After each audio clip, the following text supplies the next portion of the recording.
us tonight to talk about can we do some introductions first just to make sure we know? You bet. That's what we actually have right on the agenda here. So let's, hello everybody, I'm Laura Daly, Director of Learning Supports, and I'm right with Janet. I wanted to do some introductions first, and let's highlight our students that are here from West High. My name is Chris Ken, I'm a senior at West High. I'm Green Choke and I'm a senior. We were expecting a student from Liberty. He went home sick today. We were expecting perhaps 3 students from City. We know one of them went home sick today, so maybe the other 2 will show up here. We had communicated and thought that they would be here. We really wanted to hear from all 3 high schools, but we're happy that we've got both of you here, so thanks for committing and making the time. And then, Janet, do you want us to go around and just everybody introduce? Yeah. Charlie, would you like to start? I'm Charlie Eastdown, school board member.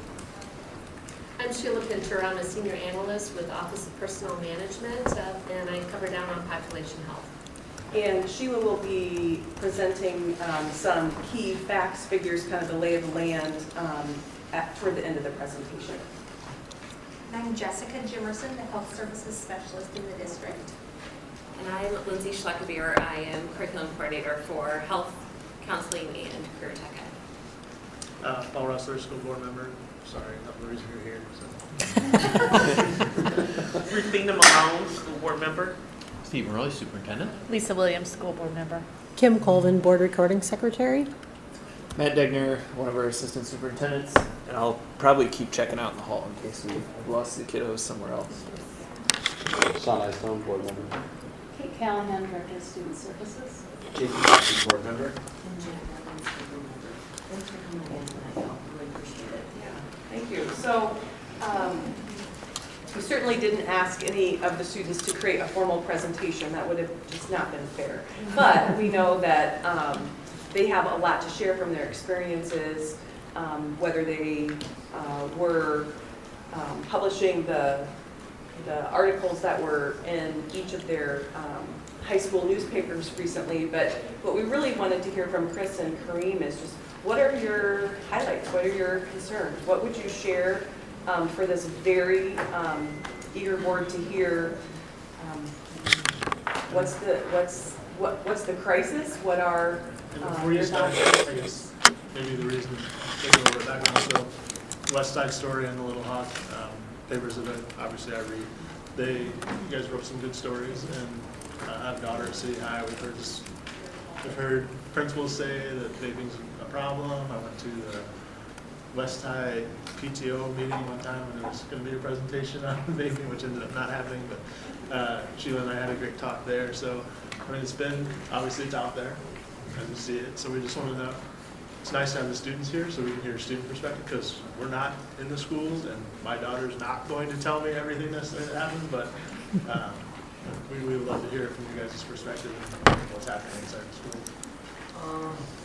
I think one of the highlights, for example, like statistics we found as of like 2017, 1 in 5 high schoolers have at least like the unusual ones, or the electronic cigarette in general. I think that's like an extraordinary, like it's a big number, 1 in 5 high schoolers. You see 5 high schoolers easily daily. So, but also I think it was interesting to see how even when you say the health effects of it, it really has no effect on the kids or the teenagers. If you do it, like they kind of ignore it really fast.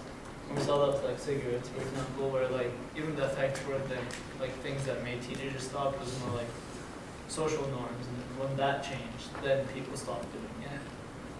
So I guess like kind of focusing on what other people can do to spread like awareness of not necessarily like the health detriments of like vaping in general, but like spreading the notion that it's bad and like it can like do like great harm to your body, and then like having people that like students can relate to, like young people, like media influencers and stuff like that can talk about this. And then like these are the people that students are looking up to. Like they're the ones that are being influenced by these like social media, like popular people. I think like what we did for our research project like last year was like we concluded that having these influencers and like these people that the students can look up to, that could be the ones to tell them that how bad like vaping is will be like the most effective way. Because just talking like talking about the health effects, like you know, like they're gonna listen to it, but it's not gonna be like stuck in their heads when they're thinking about vaping or like when they're seeing vaping or stuff like that. So yeah, just like having someone they can relate to probably be what we thought would be the best option. Stopping vaping in high school, middle schools. Are you guys seeing it at the high school level as a big issue? I mean, is that 1 in 5? Do you feel that's an accurate number, representation of West High, I guess? Or? Especially in like social media, I think. Yeah. Obviously, people are like, I mean, most people on social media nowadays in like high school. So if I ever, when I'm seeing it, or like when I see someone like showing someone else about it, like talking about it, it's definitely like mostly through social media that I hear about vaping, like smoking in general and stuff like that. I think social media is a really large factor in like how it spreads. Now, I don't know if it's like 1 in 5. I don't know if it's that representative of West High, but like I definitely see the like when we were presenting, like practicing our presentation, and we were stating the health effects of it. Some people would just not believe it. It'd be like those are lies. But like those are actual researchers who found this stuff. And like get full out like just disbelief in the actual science behind it. So I thought that was like interesting, showing how bad the problem is actually. I don't know, Matt, maybe you can follow up on that. I guess we've had the principals in here, and then there's 2 of them who said there's been an issue. And is that something you're seeing? Yeah, I think we're, definitely concerned about the amount of usage and where the usage happens, and I think that'd be consistent with what you've seen through the nation and some of the talk surrounding it. One thing that'd be interesting to get Sheila's perspective on. I've heard in the news, I'm not sure if it's for sure, but they've gotten rid of some of the flavored, parts of it, that it's just the tobacco and menthol now, and so. Yeah, and I appreciate what you guys said about, what we often find times with teenagers is not necessarily the health information that makes the switch. It's what's socially acceptable and socially the norm. And so, that may have a bigger impact too, just because it doesn't taste good and won't be as, attractive to use. Thank you for that word. So yes, I mean, we've talked about it. I mean, we're going to go through a lot of things, I think, tonight about, where we come in with information and try to still provide, relevant health information, because we still have a responsibility to do that, and try to use preventative measures. And then also, just from the disciplinary end, how we've tried to treat it, where we don't overdo and over-consequence some kids, but still also trying to realize we need to have a disciplinary response on that end. But I'm not going to sugarcoat it. I do think it's something we're concerned about. And then, is it just tobacco use, or is it also marijuana use, going along with it? And which use are we talking about? It's been harder to also differentiate and then know how to probably effectively deal with. Does that answer your question? I was still emailing Mr. Bacon here trying to find out where his kids are at, so want to make sure I didn't miss everything. And anecdotally, I'm probably here with several different hats on, and now I'm here as a West High parent with a sophomore and a senior, and we moved to the district in 2018, summer of 2018. And both my children report a much higher usage in this district than the district that we came to. My daughter calls the bathrooms the hot boxes. So can I just ask what district they came from? Is it a smaller district? It was a smaller district, okay. But then we also came from Fairfax County, Virginia, prior to that, and I have 2 older children. Okay. So the awareness factor is. One of the things that I thought that was good is what are there certain questions that we're trying to address tonight? We want to clarify, outcomes. Our goal, as what is on the agenda, is some district action planning. To come up with some next steps, of course, by the end of this conversation. But are there specific questions other than what you've already asked that we want to try to tackle tonight, or if we're not able to address those tonight, to figure out how to address that? There's fairly specific tools and techniques the district can use to establish what the prevalence of tobacco use or electronic uses are. Or do you think we cover idea what percentage of high school students are actually using either one of those products? I mean, Kate will go, I think the actual, the most effective tool would be an anonymous way to have students self-report, right? I mean, that would be a thing, because what we catch on the discipline end or what we, would sense anecdotally is not going to be very accurate, right? So Iowa Youth Survey used to be a tool. We would try to gather some of that data on, have you used tobacco in the last 12 months or, something on that end. That would be the safest and probably, best picture for us to gauge something like that. But I'm okay if we don't know. right. We just But have I to think know that's we don't know. you're saying that would be, what's the size and scale of the problem, right? And I think we would probably be able to share some of that with you tonight, I think from either national trends or just locally what we're picturing. But I think even the anecdotal stuff you're hearing, from either Sheila's experience in comparison to her own kids or what the students have shown us, from some of their reporting in the newspaper article. But what you'll see is, I think what we're starting to see more is, we'll have information as far as who's been disciplined, is caught for that act. But it's harder to catch. I mean, and that's what we're finding. So kids can vape and if there's not the odor, so they can do it quickly and it's not often recognized. So you would be safest to use the national survey that comes out of Michigan, which is right at that 27%. So that can provide that to you. It's 27% high school?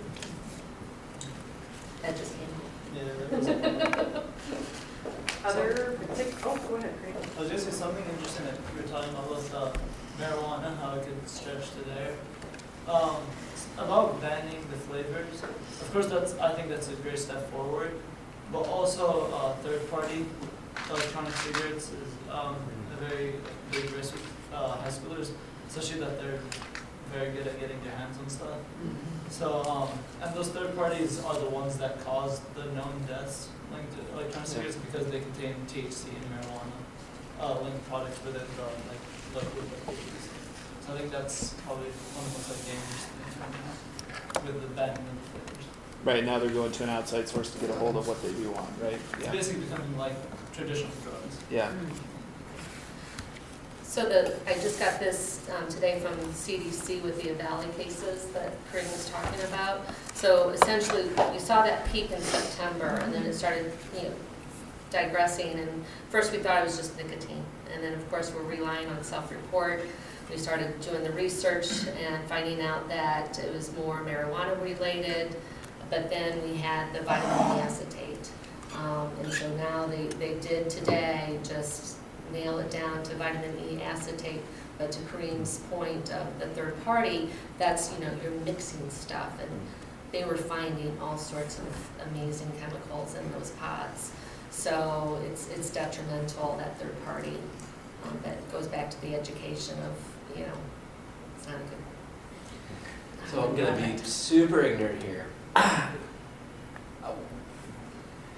What are these things? What's in them? Are they putting tobacco or just regular marijuana in there? Is it there's these I'm just not familiar with the products, and I get that kids are going and they're illicit. They're probably black market. Whatever it is they're getting, is the stuff that's dangerous is illegal anyway. So they're getting it through black market. So maybe just explain that to me. So I actually only learned about the product more this year with my research this year, where I actually used one. Okay. And that, not actually used it. Yeah. More like, wait, because I can name that, like the FDA's thing where they have. I've seen people with the devices. So a Juul is a closed device. Okay. It's off the market. It's on on the shelf. It's completely contained. Okay. And we're not necessarily concerned about Juul because they've come around. Is it something that they use and they throw it away when they're done? Correct. So now we have these disposable pods that can be adulterated, and pretty much anything put in those adulterated pods. So that's not closed. You open it up and stick something in there. Exactly. And that's what caused the majority of these deaths and the concerns. And it was the oil, the vitamin E acetate that was right, in that was, yes, exactly. because right now there's, excluding flavor, there'd be only like 4 significant ingredients that could cause any harm, but that's if they're taking that like extreme concentration. But no Juul product now, like, according to the FDA, has those concentrations. That's where the third party. What about, so I guess if they can put something in there, then they sell those things. Are the legal things that people selling, have they cleaned those up too? Working on it. Working on it, okay. And is there any federal regulation on any of this yet? Yes. Okay. Thanks, sorry. No, talking about those are those. very good questions, and that goes to the point of adult education as well, and parents understanding what a Juul is versus what's an adulterated pod, what's. So they have to buy, for whatever these devices are, they have to buy some liquid to put in there. Correct. Okay, they can't put CBD oil. oil, okay. But they can't just put tobacco in there and it will burn just regular. They're not combustible. That's why they're. Okay. That's why there's that like. So you could put like buy a pouch of tobacco and put it in one of these Correct. things. And it wouldn't- Correct. Okay. That's why what they're saying, I think, if you see it, it's a bunch of smoke basically, but there's no smell to it. So, Yeah, I've seen that. Right. people you know, do it that. dissipates, Yeah. so And that's where- it's harder to track. Right, and it originally came, oh, this is just water vapor. Yeah. So, yeah, and now we're getting into the heated, not burn products, which I'll come back later.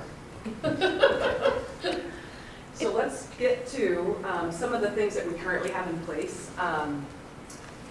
Lindsay Schleckerbeer is, as you know, she has 3 roles. She's our counseling coordinator, health curriculum coordinator, and our CTE coordinator. And she'll just give us a couple talking points here while I bring up just an overview this is an informal listing of all of the places within our health curriculum. So one thing to keep in mind is we've got health services, that's Jessica, and then we've got health curriculum.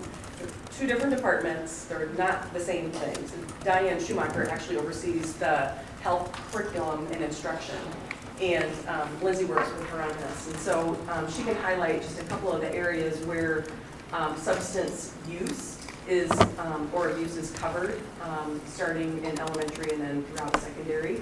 We also could share this document with you, or we wanted to see what other questions that you had or any additional information we might add to it. So Lindsay, what are just kind of some main points that, where we are currently embedding it within our curriculum? Yeah, so the substance abuse prevention and education starts in 5th grade. And they start learning about the effects on your body and your brain, and especially as you are growing, as your brain is growing and developing, the effects on your body and brain. And they start learning about how it can cause addiction and what addiction is, and how it can affect relationships and future life choices and all those sorts of things. So that is happening. The school counselors are doing a bit of this, and through health classes from classroom teachers. And then in 7th, 8th, and 9th grade health classes, they also address these same things. They just build upon them. And Susan Valletta from Johnson County Health goes into our 7th, 8th, and 9th grade health classes and presents on this. And then the teachers expand on it as well. And I know some of my teachers are really working on that social norming piece and knowing that, yes, absolutely, it's important for them to think about consequences of their actions, but that unfortunately, developmentally, that's not where teenagers' brains are at. They're right in the moment. And talking about also media messaging and how basically the media tries to manipulate teens to buy their product, and teens don't want to be manipulated, so they don't like that very much. So trying to also look at it from different angles to make it more impactful. And so we're working on doing a little bit more of that as well. Any questions about that?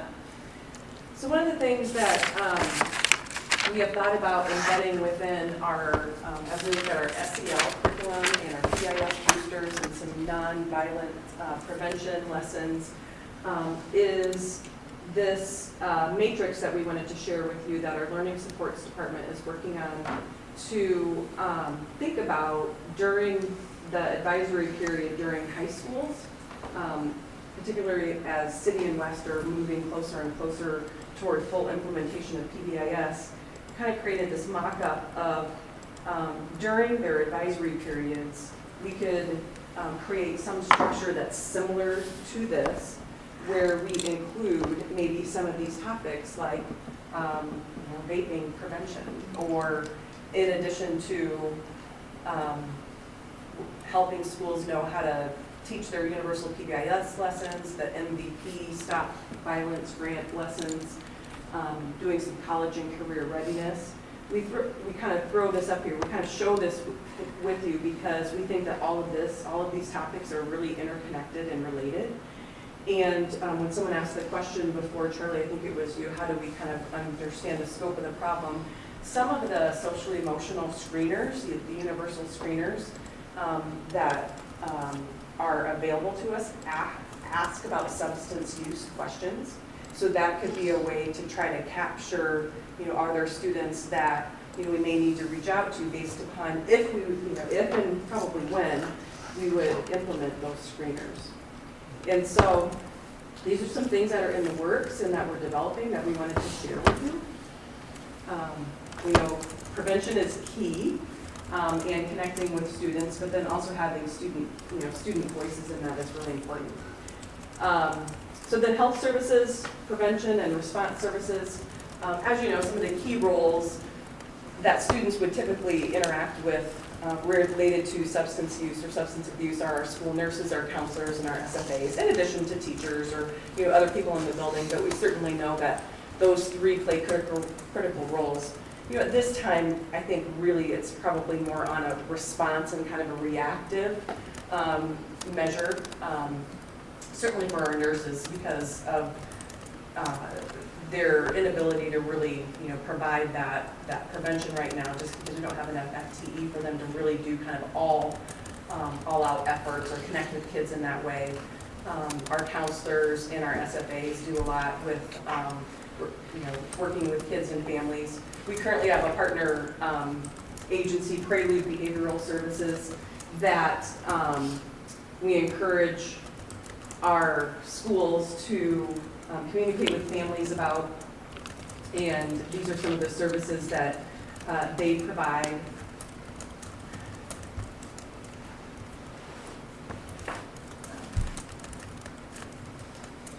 All right, and then any questions about that so far?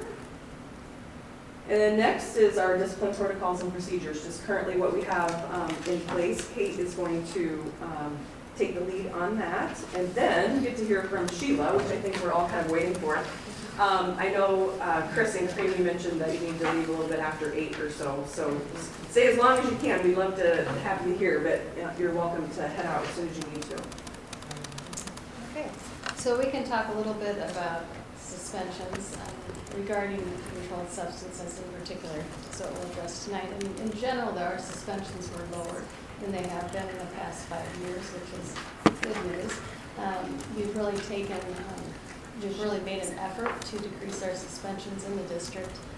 And actually it started with the Georgetown project about 7 years ago, when we had a group of folks that went to Georgetown to learn about how there's disproportionality in all of our systems, through juvenile court, and arrests, and the schools, through discipline and so forth. So there was an effort really to work together with all of our systems. We had community members, the Iowa City School District representatives, we had the judge, the JCO, and the police department that became more educated in how to break that pipeline to prison.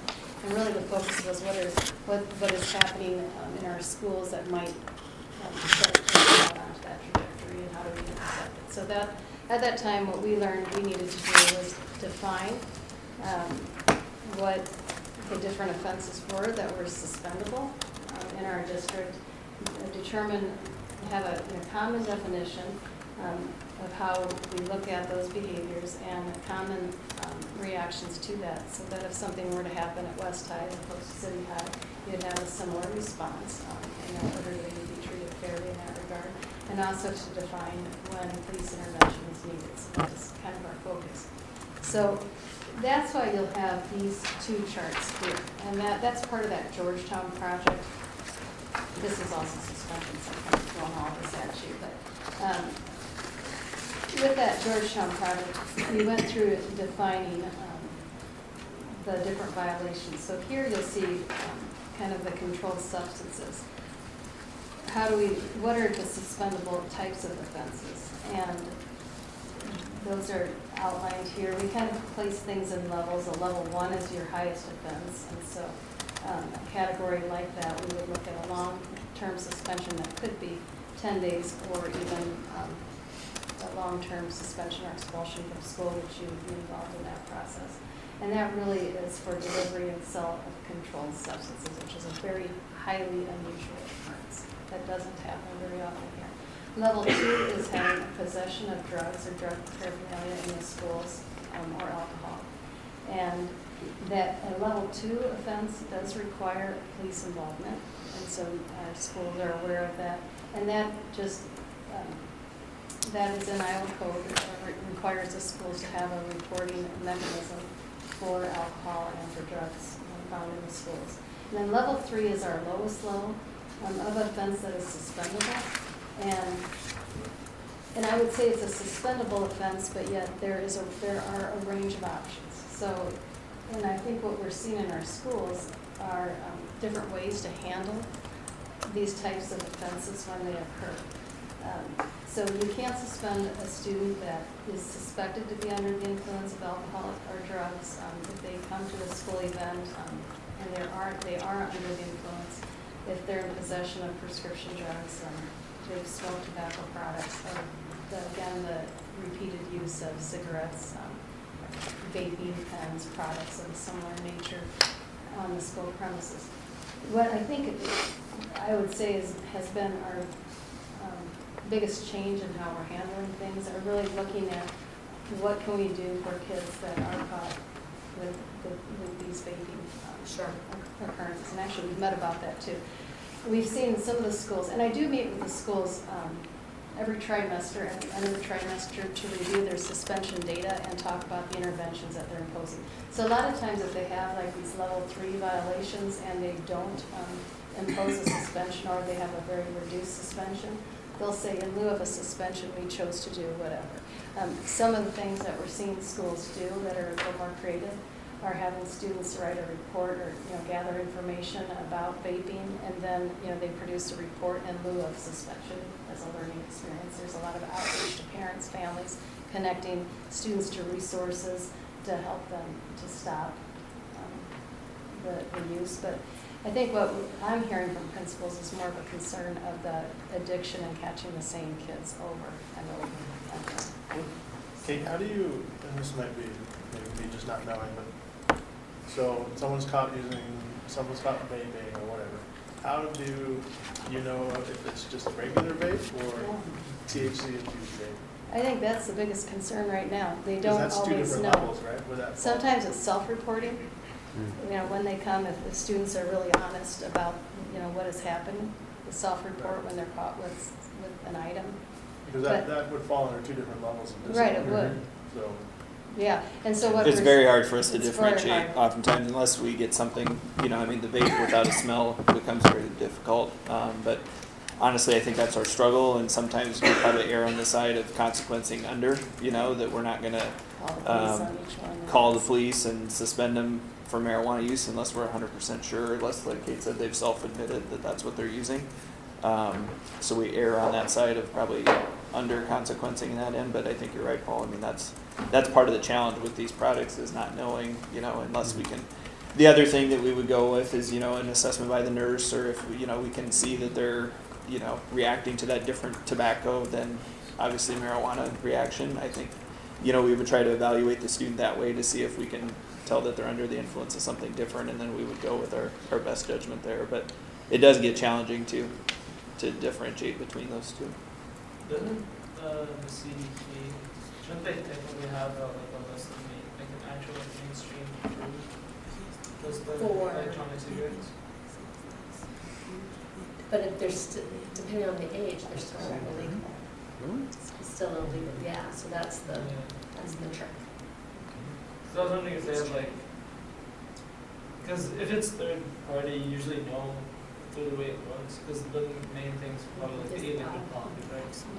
And I feel like you could probably organize like a database that has a list of like approved, I guess, FDA lists. And then if it's out of that list, it's probably just third party. That would be an interesting update to our discipline protocols right there. With that would be to say if it's a third party use, Correct. then it's this, you know, so then we wouldn't have to necessarily even differentiate what the chemical is. We're just saying if it's a third party product, you know, in this offense, you're gonna be, then it can be consequence at a level 2. So what are we trying, don't want to stereotype these kids, but what are we trying to accomplish with the suspension? What's the goal? Well, I think part of it is we still have to have a rule for what's acceptable and what's not acceptable on campus, right? Like showing up to campus drunk is not acceptable. We're not going to leave you at school. We're going to send you home. You know, same thing if you're under the influence of marijuana. Honestly, on tobacco ones, we've seen not very, I mean, we're not suspending for first offense tobacco use, right? That's going to be a repeated one where you're just blatantly ignoring what we're trying to tell you is an expectation for how you behave here at school. And so, but you're right. I mean, that's why we want to suspend on a first tobacco offense. If you're a kid offense. who's getting high and you're suspended, you're probably going to go home and keep getting high. And I think suspensions are a deterrent. I guess my question is it? Because we're probably seeing I think we have to think about it not just as a deterrent, but what are we going to allow to be acceptable to be on campus under the influence of drugs or alcohol? Do we want that student on like campus? If you're currently intoxicated, right. I understand, but I guess from a educational standpoint and a safety standpoint, I guess I'd feel better. I mean, if their parents come pick them up. Which is sure. a suspension. Yeah. Their removal. So if it helps, they're only removed from school, well, if you're under the influence or suspected to be under the influence. It's not, it isn't smoking a cigarette. It's not like a simple or a vaping of tobacco product. I mean, it's Do we require parents to pick them up? at that time, if they're under the influence? Yeah. Which are you talking about, right? Because there's a lot of, I mean, you're talking more about If they're intoxicated. If they're intoxicated. Yeah. We're not just going to send them home on their own. I guess my concern is safety. Right. Yeah. And I do want to help them learn that this is not good. And sometimes I think suspension might work for that because their parents get mad or whatever. Well, I think we know that oftentimes suspension's not going to be what changes the behavior, right? And I think that's why I said the secondary thing is we just have to consider, we have to have rules for what's acceptable and what's not, right? But like you said, there's going to have to be something else that would really change or alter the behavior, most likely there, JP. And so yes, I think safety-wise, we're contacting parents, we're making sure that they're picking them up or aware, because sending them home to an environment where they could just do more of that obviously would not be good, or if they're not going home or if there's not supervision, that could be challenging. So I think the safety piece is a real concern for us, on that end and trying to ensure that.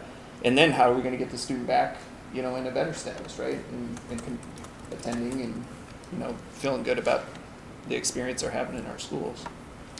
So if there are, the same student that's being caught, do we recommend or offer drug addiction counseling? What type of supports do we offer when we see repetitive offenses? Absolutely. We connect them to services in our community for repeated offenders. Mm-hmm. And is it required? Well, no. Okay. And I'll let these folks, any of the treatment is always voluntary on the part of, and unless that's changed in the years. I mean, things have changed so quickly with vaping that It's not. But I have seen that with other districts, Ruthina, where that there's some a treatment It's like part a is a re-entry requirement process? for Yeah. re-entry that you're entered into some kind of a, then you just get into, can we do, that's probably where we need to work on some community connections. Are we sure that all those things are going to be at no cost, to the family, if we're going to require them for a re-entry? Because if we're type concerned procedure. about safety and their growth and development, I would think that, we can recommend things, but if we want to make sure that we're seeing maybe positive changes and working with the families and the students, how can we have some type of required piece connected to that to make sure that we're providing everything we can to try and eliminate that bad behavior. I think that's a great idea. I think the challenge with that is we have a fair amount of students that are uninsured, and so if we require them to go through a treatment piece, how do they pay for it?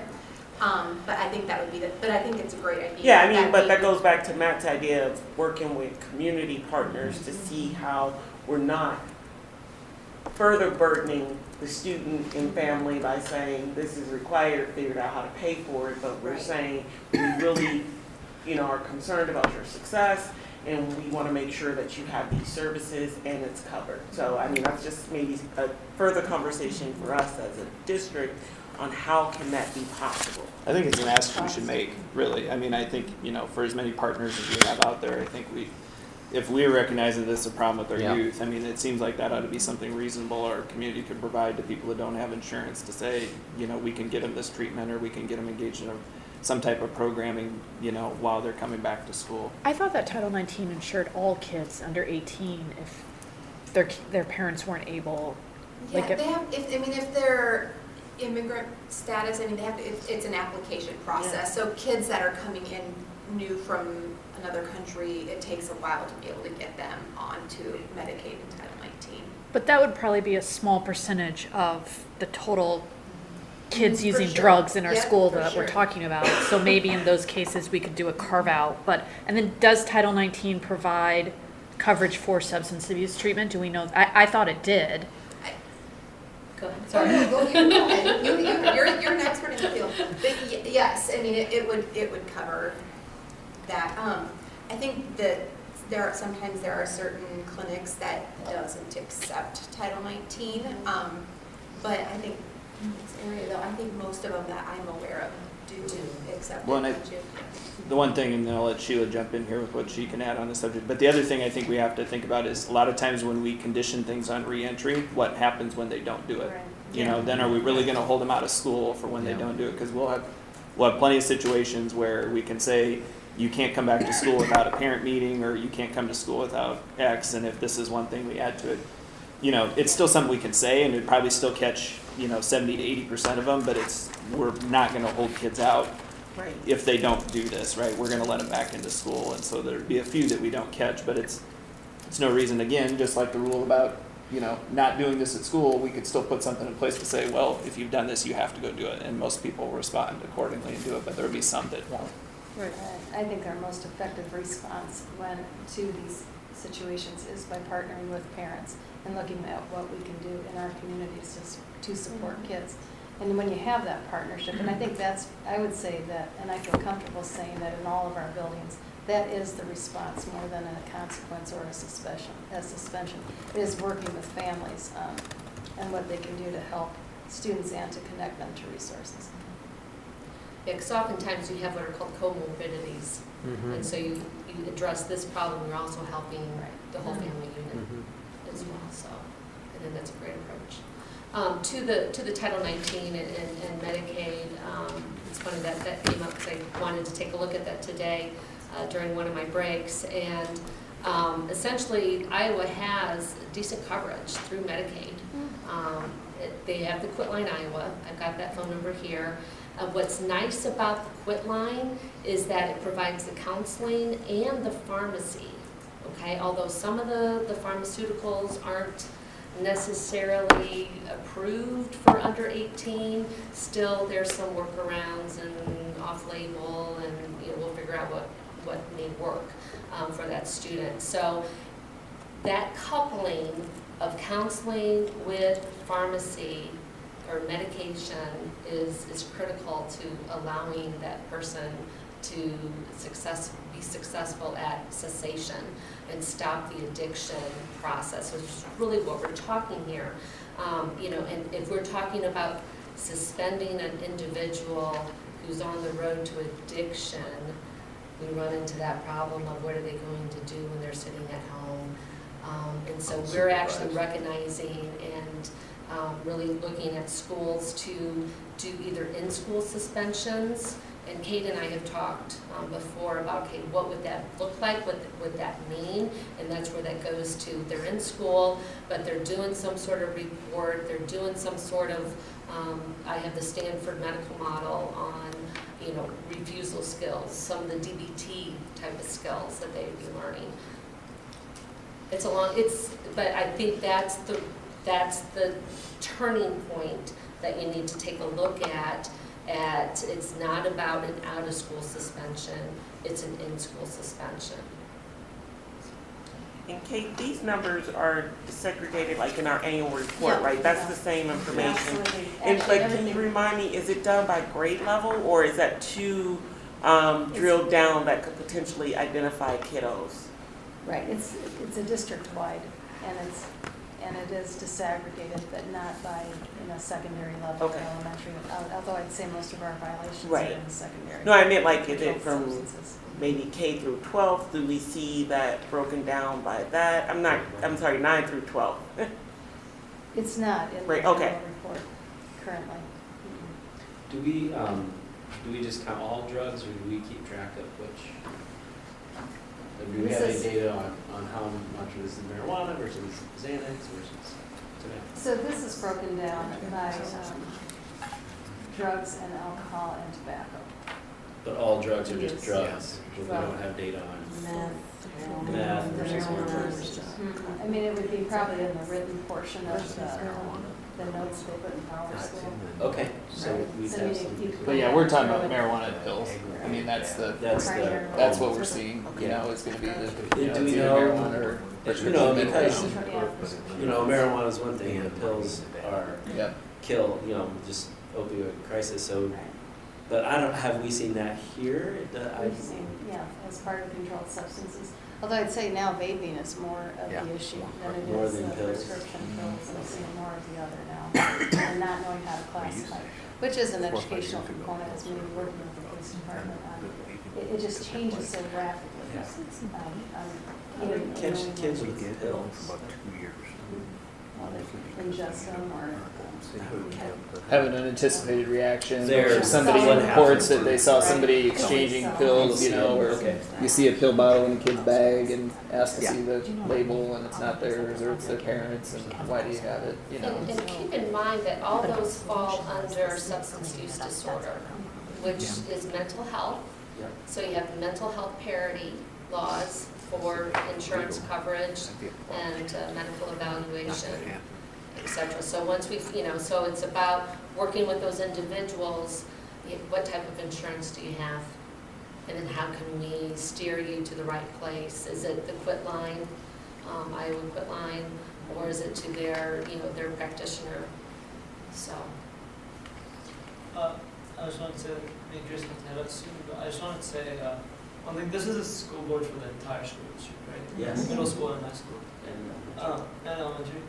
I know, of course, high school students are important, to look at in the situation, but also, based on my experience in PALS, which is a program with West, can't say anything specific, but I would also put a lot of effort into the middle schools vaping problem, just because, they're gonna become high schoolers. And also they have based on what I've been hearing, they have kind of like a worse situation, in a way, where they're naming bathrooms behind their vaping stations and stuff like that. And that's I think just shows that when they do become high schoolers, it might become even a worse situation. So I just wanted to let you guys know. That's good. yeah, that's a good point. That's it. Thanks for coming, guys. Thank Thank you. you Yeah. so much. It was Really good. appreciate So, your comments. You guys can gloat a little bit, you beat City, so. just to kind of follow up on something too, Matt, that these guys are talking about social media is where they see it a lot, like people obviously are not afraid to hide it there. But that might not be something that you guys, or maybe you do, since it wasn't on school property or school grounds, you may disregard it as far as offenses or getting in trouble, wherever, but that doesn't apply to extracurricular activities, right?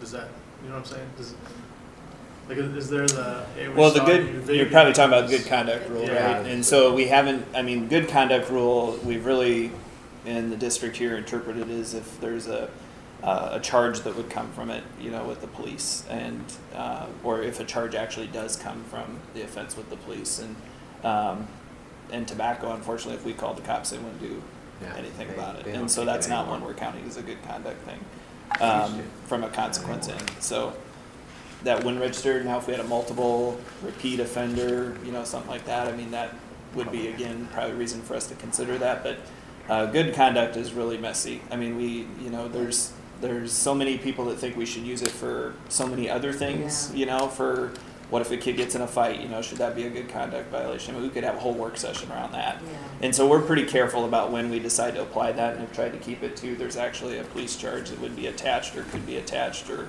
originally happened before we apply good conduct consequence, because we know that also loses kids, right? I mean, we lose them in activities oftentimes when that happens, but at the same time, the whole spirit behind the good conduct rule about trying to be a leader and, participating in extracurriculars as an extra. But I thought maybe we were going to go on it as, a positive promotion on social media, Paul, and, something we could do to try to combat it that way, or, look because at I pulled up the good conduct rule, and that's why I was just asking, because like number one, I'm looking at West High's guidebook, I assume it's the same for everybody else.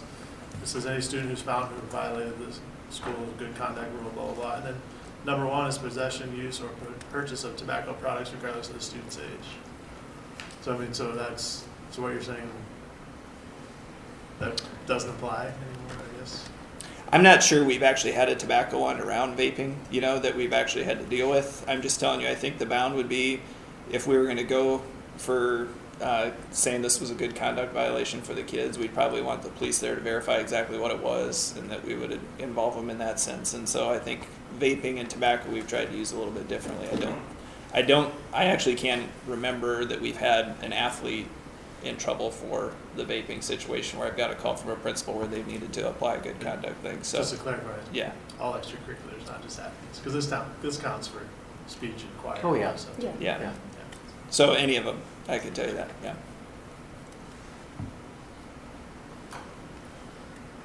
All right, are we ready for Sheila? Kate, you think I've missed anything on that one that you've No, had? I just think that tobacco is such a low level of concern Right. that I just don't Yeah. think they're applying it it's as on- universally, I or think we that's would number have a one lot on of, con- we Yeah. would be pulling a Yeah, lot I'm of just kids curious out of a why, lot you of know. things. Been there forever. Just I mean, probably, it was there when they used to ticket for Right. tobacco. right. Yeah. And we used to, they used to come in and they used to ticket for it, and that would be an automatic good conduct violation, so. But when we worked with the police department too, and they said, that's why we put it as a level 3. We would work first with parents and try to curb the tobacco. And I don't, with the good conduct rule, I'm not involved with that decision. Yeah, I mean, I'm just trying to It's separate. remember the incidents we've had, and I'm sure though if we had a student walking down the hall and was blatantly vaping in front of everybody, look at our good conduct policy, I'm probably talking out of both sides of my mouth here, but I'm sure we would probably come back to that and say we are gonna, look at something with that. I guess I probably went to that because we haven't had a situation where it's affected somebody in an extracurricular activity, where we've needed to apply that good conduct piece. Yeah. Why are you laughing at me? I just personal experience being in parking lots at the high school, Yeah. and knowing kids that. I'm not saying they're not doing it. I'm saying one hasn't been brought to me where Yeah. that's been the case, where somebody's either been consequenced or brought in, written up about it, in that sense. And so, All right, Sheila. All right, well, I'm going to go off my notes because otherwise I'll be pinging all over the place. So essentially, we've identified the problem, and that is use of tobacco products, okay? And that can include some insertion of marijuana with that because of the adulterated pods that we have available. So even though youth cigarette smoking has been steadily declining for the past 2 decades, overall, tobacco use products has increased in recent years, primarily driven by the unprecedented increases in e-cigarette use. We're pretty much about at 27%. So, solution is a comprehensive strategy that combines evidence-based strategies such as comprehensive smoke-free laws, so essentially our tobacco-free campuses, pricing strategies, we have that here in Iowa, full engagement of the USPSTF recommendations. What that is, United States Preventive Services Task Force essentially goes out and looks at clinical practices and then makes those recommendations, and insurance companies get to follow those under the ACA. So preventive services, when we're looking at tobacco use, it's about preventing initiation among our youth. Okay, that's a USPSTF recommendation, and for insurance coverage under the ACA, a requirement. Community schools and youth actions, which we'll talk about shortly, as well as newer strategies such as the Tobacco 21 laws, can help prevent and reduce tobacco product use among our U.S. youths. So Tobacco 21 just recently came on board, I think it was December 19th of 2019. So that kind of changes some of this environment, because now tobacco is illegal up to the age of 21. So that's something to really turn that switch on and understand that we're talking about now illegal activity in our high schools. Okay? So let me tell you a little bit about the financial impact, because one of the things that we found with looking at youth, and not the health consequences, but if we can hit them in their pocket, they get interested. Okay?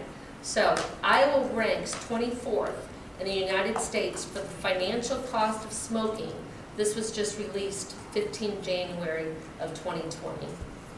$1.5 million is the total cost for a smoker over that lifetime.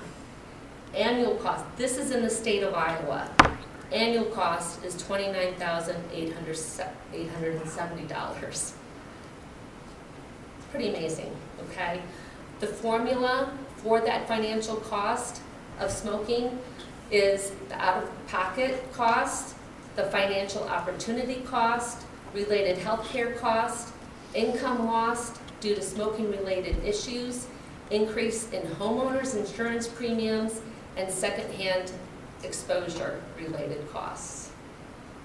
That's a lot of money. An action item that I propose.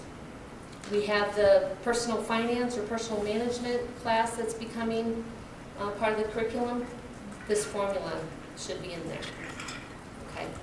Again, so they understand there's a financial cost, not just for that pack of cigarettes, but for their health care, for their mortgages, for their renters, for all sorts of secondhands. I mean, just, it goes beyond the pack of cigarettes.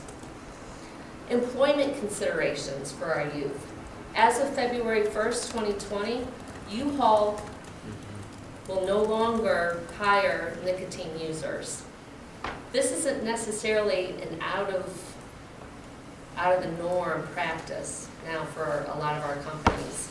This impacts Iowa because it is one of the 21 states that do not have smoker protection laws. So this impacts the employability of our students. As somebody from Office of Personnel Management, I certainly want employable students. Also, premium differentials. Tobacco users pay higher insurance premiums. So, an action item, speech, debate, your PBA.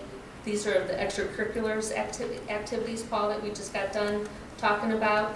What other impacts may tobacco use have on employment opportunities and the work environment? Again, starting to think about the big picture with all the activities that we're doing, PBIS and that sort of thing. This feeds into that long-term strategy. Federal law I already talked about. So Iowa is a preemptive state, which means we didn't see any local activity with businesses being able to no longer sell vaping products or 500 feet of a school or that sort of thing, because Iowa has those preemption laws. Now that the federal government has come in and said it's Tobacco 21, Iowa has to comply. So that's the good thing with that. And However, by when? By when? It's a little bit fuzzy, and I haven't been able to get a direct answer on that right now, but it was supposed to be put in place right in December 19th of 2019. But then we looked at the FDA, and they have a 180-day implementation. So, Did you say that they couldn't sell within a certain distance? Mhm. What is that again? it depends, on the locality. So that's where we'll have to find out where Iowa is going to stand. They cannot make it less restrictive, but they can certainly make it more restrictive, But meaning push what's those the- boundaries off even further, usually 500 500 feet. feet? So, like the gas station on the corner by Liberty, is it to the front door, or is it to the Right, property? it's usually the property line. I was gonna say it's really property. And just so I look back at her stats, I was just flat out wrong. So I don't know what I was thinking, but we've had about at least 2 or 3 good conduct violations this year for vaping. So, I mean, I looked back at our statistics there, and so I don't know when I was turned around in my thinking with that, but because I can remember an appeal that came to me too from a mother here around winter break time, and so out of the suspensions may even be low. But it'd be interesting to compare some of this good conduct violation data with our suspensions, because it might be the type of thing where we're not suspending them from on a first offense, but they may be getting a good conduct violation. So that could be a little bit misleading on that end when we look at it. I feel So better hearing. yeah, sorry to Actually, that's Yeah. one of the other comments. Good. Some of the problem, I think why I hesitated on it when you asked me that, Paul, is because some of the problem is if you're just, I think discretion could get a little messy when we try to say, okay, what if you just had the paraphernalia part of it, right? Or if you just had a lighter, type of thing, and some of those things, how they start to blend, where if they're not caught in the act of using it, then are we going to jump all the way to a third of a season, good conduct violation if if they're in possession of some of the material with it? Because it is an extreme consequence, right? So I think that's where we've talked about it most recently. Athletic Council was about what to do with that part if they're not actively using it, but if you find it in a bag or something like that. And Corinne made a really good point about adulterated versus unadulterated. I think that's a great approach. I think that third party piece could be big for us and how we look Correct. at that. That was a good way to frame it. Yeah. So anyways, I just want to let that linger out there anymore. I was feeling bad about it. So in terms of some of the federal laws that we're seeing and the state laws that we'll continue to see implemented, action item within the curriculum, your history, your economics, your government, your diversity and inclusion, public policy, cultural competencies. What I realized as a policy person when I was at the Tobacco and Health up in Minneapolis, and we had the Lakota Nation and the Ho-Chunk Nation come in and talk to us about keeping it sacred and differentiating between, we're talking about commercial tobacco product, not tobacco that is used in ceremonial purposes. My mind just blew. Kate, I think I shared that with you. I was just like, I never thought about how detrimental our speech is to our Native American culture when we're talking about demonizing tobacco. So that goes into very much the Iowa City School District curriculum about cultural competencies. So it's that keeping it sacred idea that, as a policy person, these are the multiple layers that we have to think about. So again, I thought that was just an interesting point to bring up with any of the laws that we're putting into practice. So, Laura, if you can go ahead and go to page number 23, please, of that document.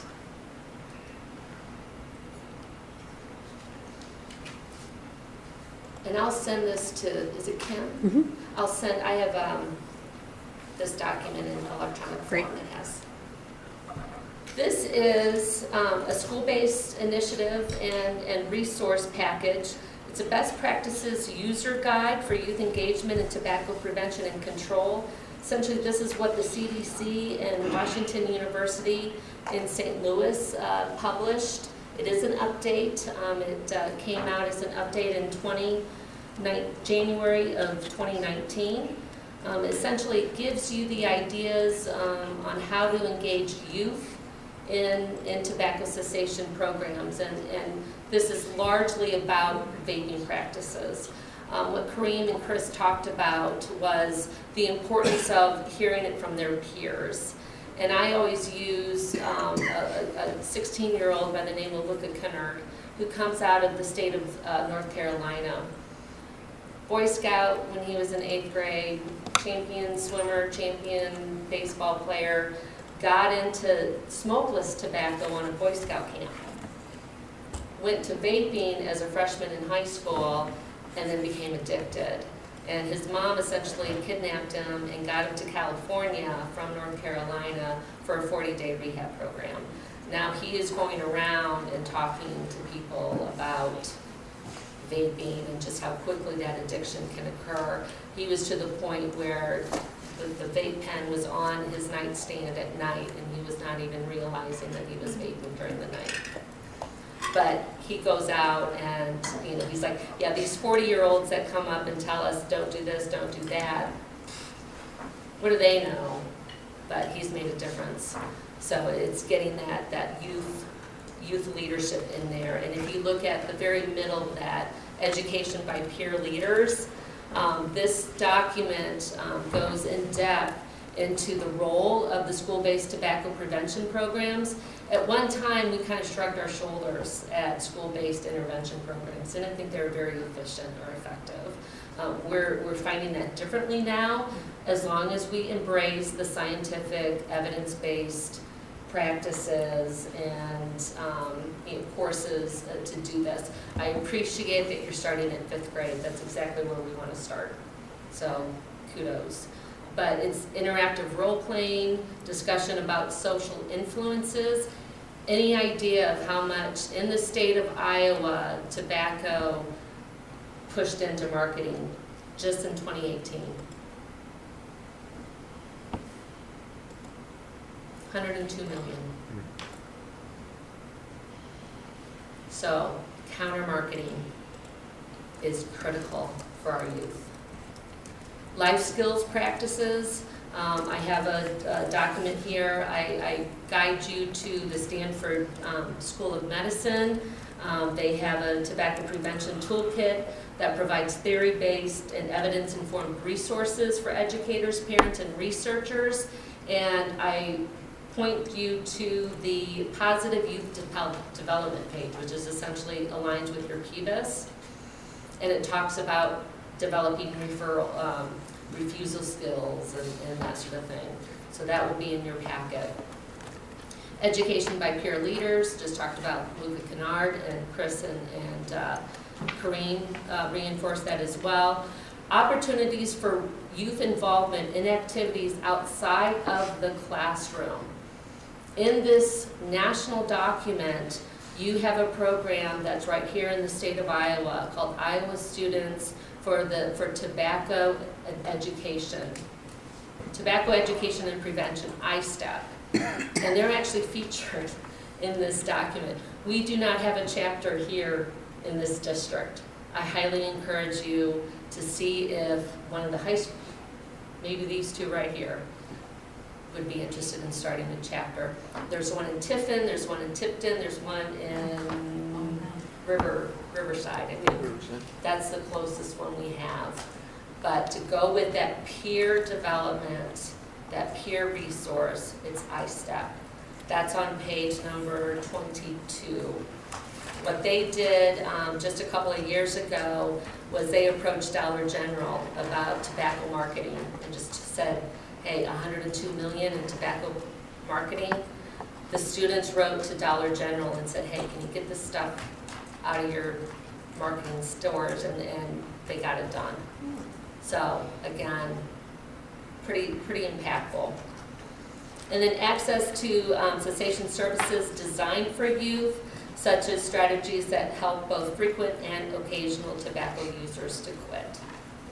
And then they also refer to the Stanford Medicine's tobacco prevention toolkit. The youth engagement, the ISTEP, is on page number 22, Laura.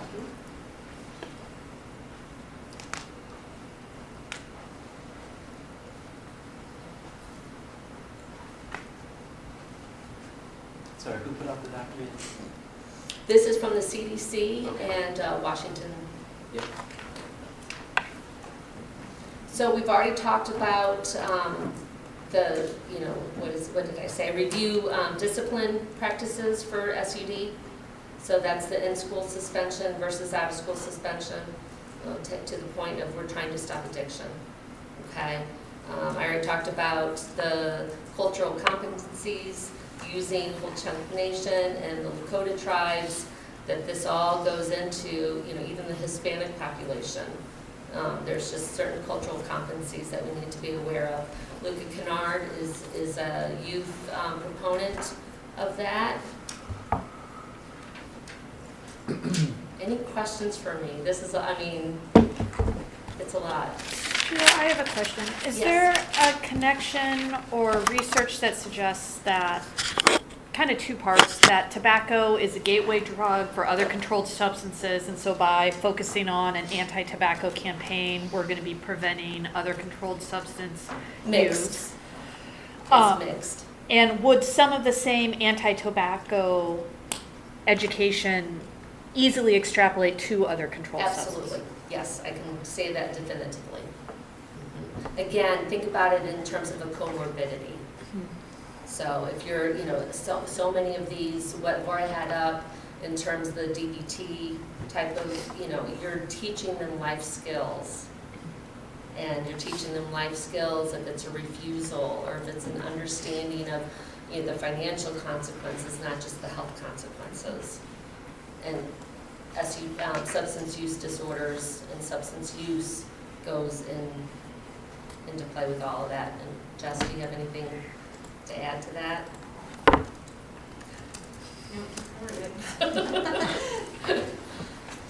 Thank you so much, Sheila. It's probably time to wrap up because I know we've got another agenda item tonight. Is there, take a few minutes to finalize things? Do we want to wrap up just right here? Honestly, I appreciate everyone coming and talking. I asked for this mainly because I said, like, the articles the students were writing about how prevalent it was in their schools and how they wanted to make sure something was done. I mean, the last paragraph in the City High article alone says that in the University of Iowa survey of Iowa City high school seniors, 50% responded that they had vaped before. So I mean, we know the 20% that these guys are saying, the 27% that's coming out, and they're like 50%. That's a lot. Did you say 50? 50. 50.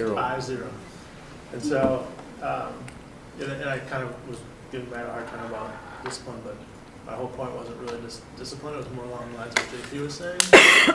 Just making sure people know how big an issue it is, and then making sure that we're educating and trying to help students, not necessarily punish them per se. But I think if you talk to a lot of parents, they may not know that it's happening at the rate that it is, because when we were kids, you could smell it, right? You can smell tobacco on And your there's clothes. not even always vapor, they can hold it in and it'll dissipate in It their mouths. dissipates, So yeah, it's called you don't- ghosting. Yeah, so they can inhale and there'll be There's nothing, nothing. they just hold it in. My and son tells me it's a lot of Right. into their shirt in There's- class. Now, you understand that there's actual apparel that I supports saw that.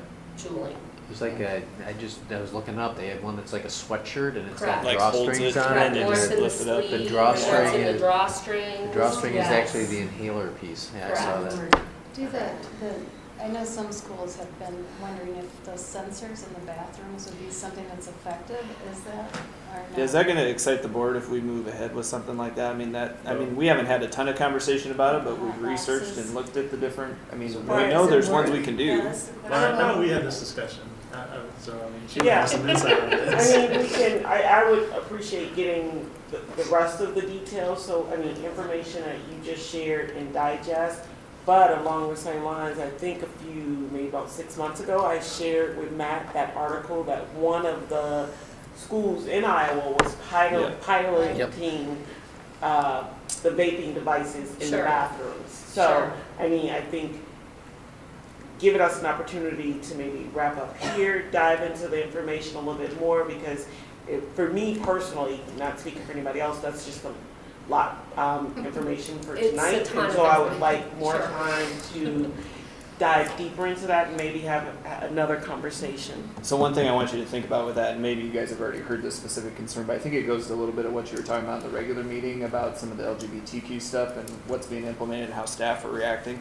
It's affecting other kind of equity areas in our attendance centers because of how bathrooms are being affected by it, and people's willingness to go into bathrooms or not Right. into bathrooms or accessing gender neutral bathrooms. That's on a couple campuses where we're having the largest problem with some of the vaping, and so kids are avoiding it or not feeling like that space is for them anymore. So that's why I kind of asked about because that honestly, that's where we've talked about the detectors, you know, and what we would do, Right. if we had something like that. So just kind of mull that over as you think about it too, how it's not just about the vaping, it's also then affecting another subset of our students Right. and their ability to feel comfortable in school too. And I don't want to be a broken record, but like, I think these detectors in the bathrooms would be something that COPS grant would pay for. Mm-hmm. So do you know what, The new Yeah. fiscal year one, because it's student, yeah. so Matt, do you have a feel for what the principals of the secondary schools are thinking about?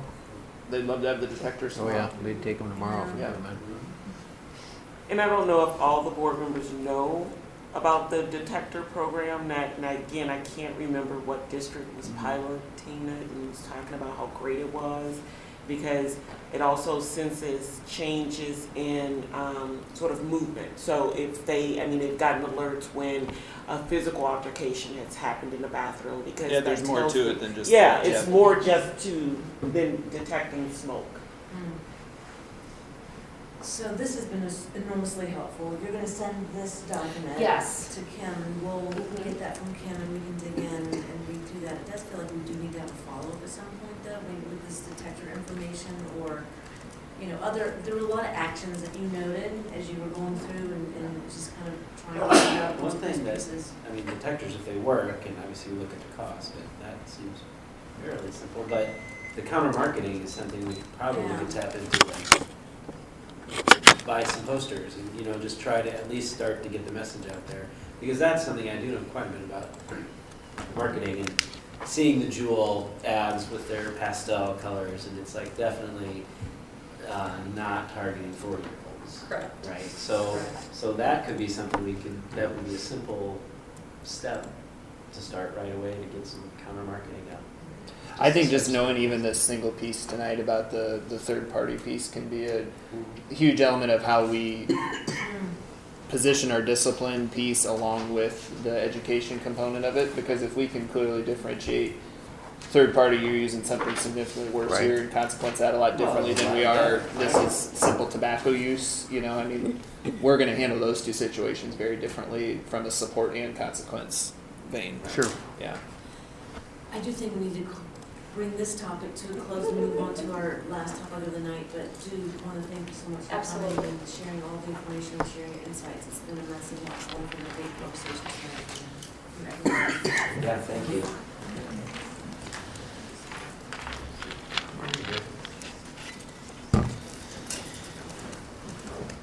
All right, well, it's booting up again. In your doc, you've got,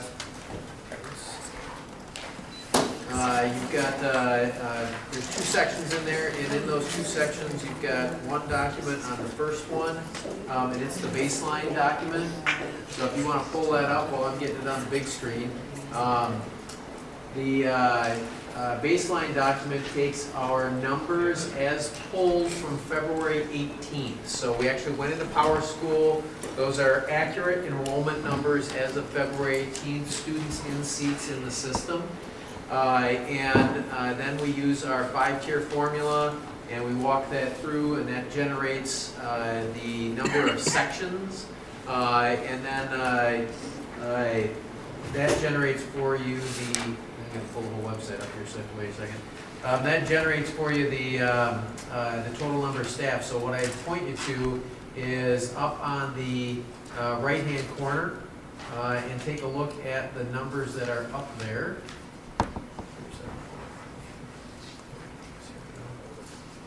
And that number in the right-hand corner is going to show you aggregate. So those aggregate numbers are, here we go. I can point it out and pull it up. All right. So if you're looking at the screen now, which may be a little bit easier to see because that's going to be nice and large.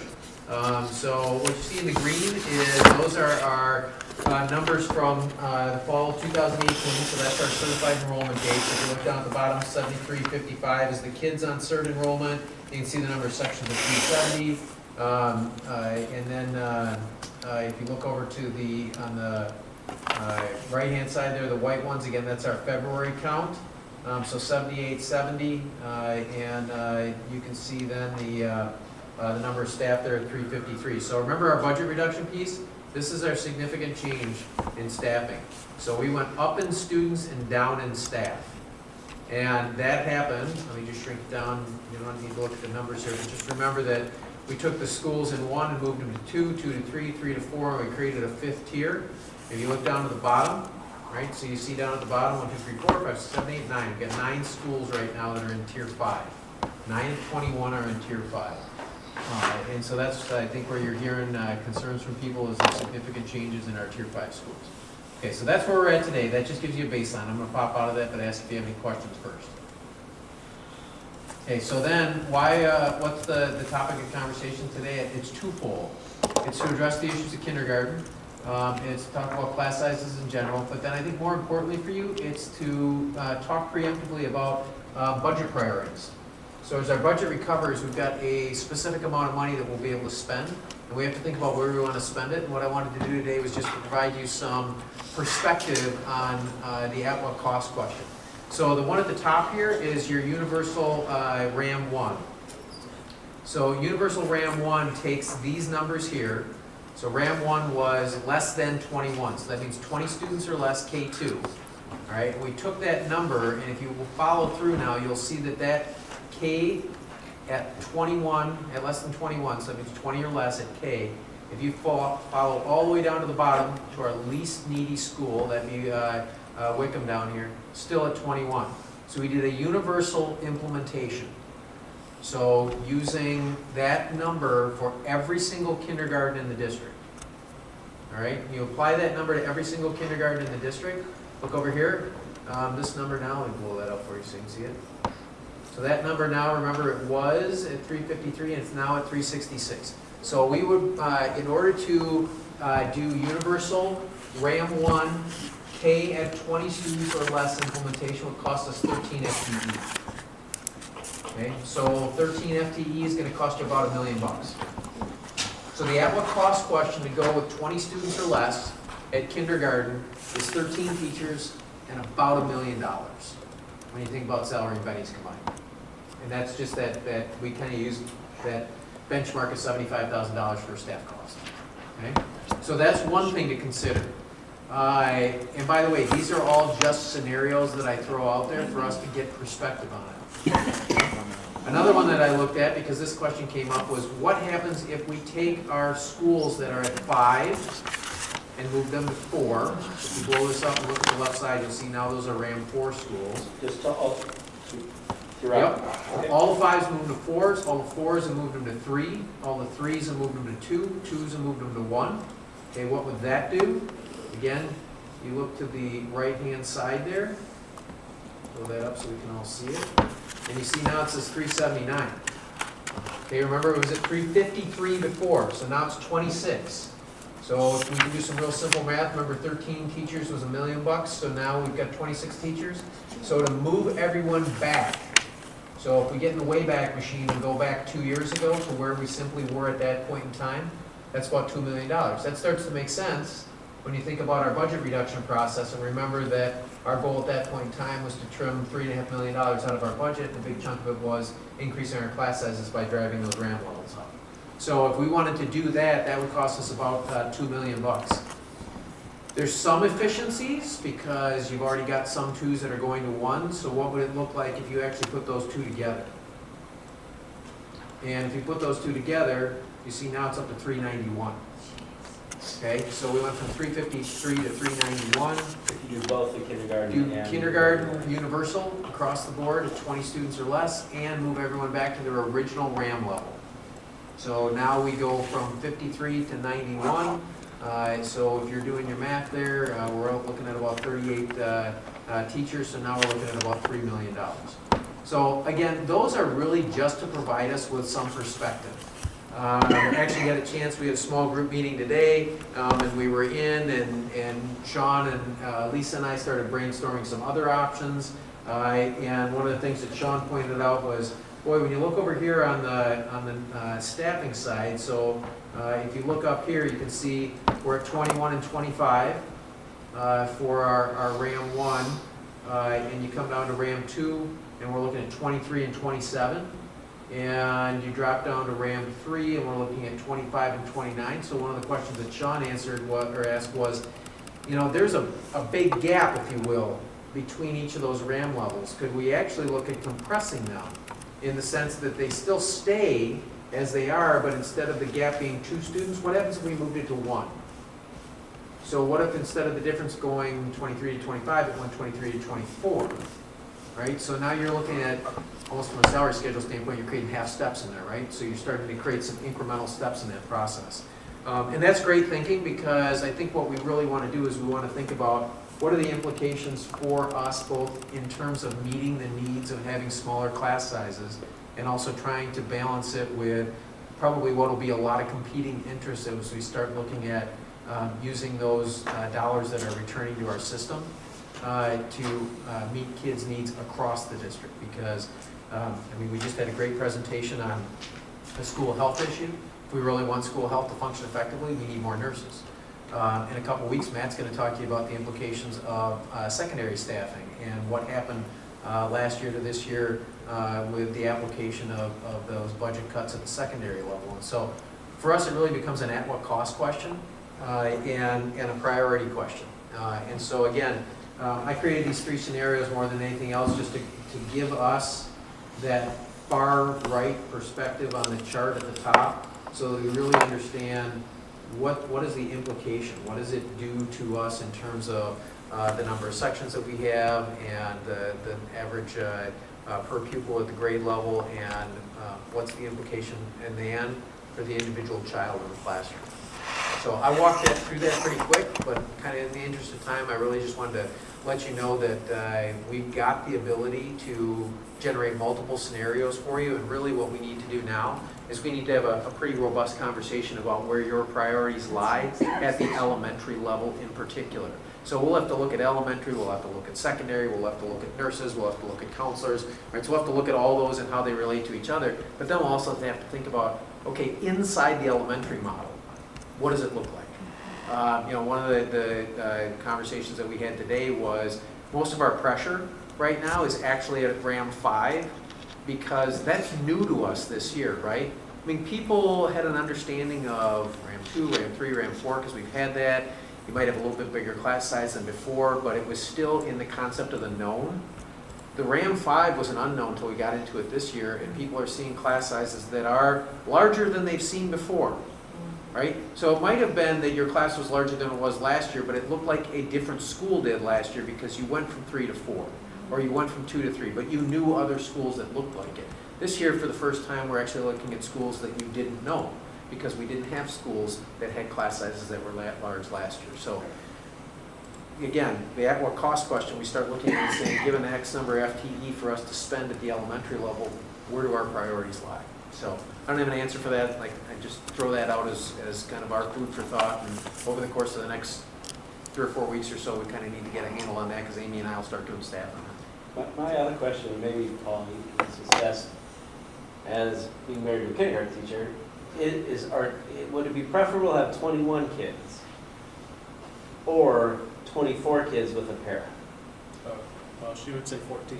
So I think that kind of answers your question. It would be 20. I would think it would go to a lower number. More. So having the extra help, you'd rather have fewer kids than extra help? That's what my wife would say. Yeah, well, I just want to get, because that's my question, where do we spend money? I want to spend it on what's going to be most helpful. The other thing to think about in that situation is you can have 21 kids in each school, but you have 5 kids that may be, disciplinary kids that are a lot different than this 21 over here. Right. Well, that's my other question is then, is it more effective to spend the money on more behavior interventionists and folks that can come in and do some of that help with, because, this, that doesn't account. If you're a Ram 5 school, you might have, it's not a high percentage of kids. Sure. But if you have 2 or 3 kids that are having significant behavioral challenges, and we're not giving you support because your overall makeup doesn't fit in our model, like, you need the help, so that. We kind of had that conversation. We had a great earlier conversation today about that today, yeah. We put them into the category based on that whole school population, but can you say, all right, first grade at this school is different than kindergarten at that school and second grade at that school because it's isolated thing. Yeah. But as we discussed, the hard part of that is you're not necessarily going to know that it's a problem until well after you've already staffed the school. And in some cases we talked about it, if you think about it, it's easier for us to do that kind of staffing at 6th grade than it is at kindergarten, simply because they've already gone through the identification process and we have a better idea of who those students are. We've watched them go through school for 3 or 4 or 5 years and we better understand their behaviors and the issues that go along with it. One of the big challenges that we have this year, and we've had this conversation, is you staff a kindergarten and you place the students in the classroom, and then in October you have 3 kids that go through the eval process. Okay, well, you didn't know that in March. You certainly didn't even know that August 23rd. So one of the things that we talked about was, Amy already does a nice job working with the principals, and that when they put out class lists, because everyone wants to know their class list the 1st of August, there's a big disclaimer in there that says things may change before the first day of school.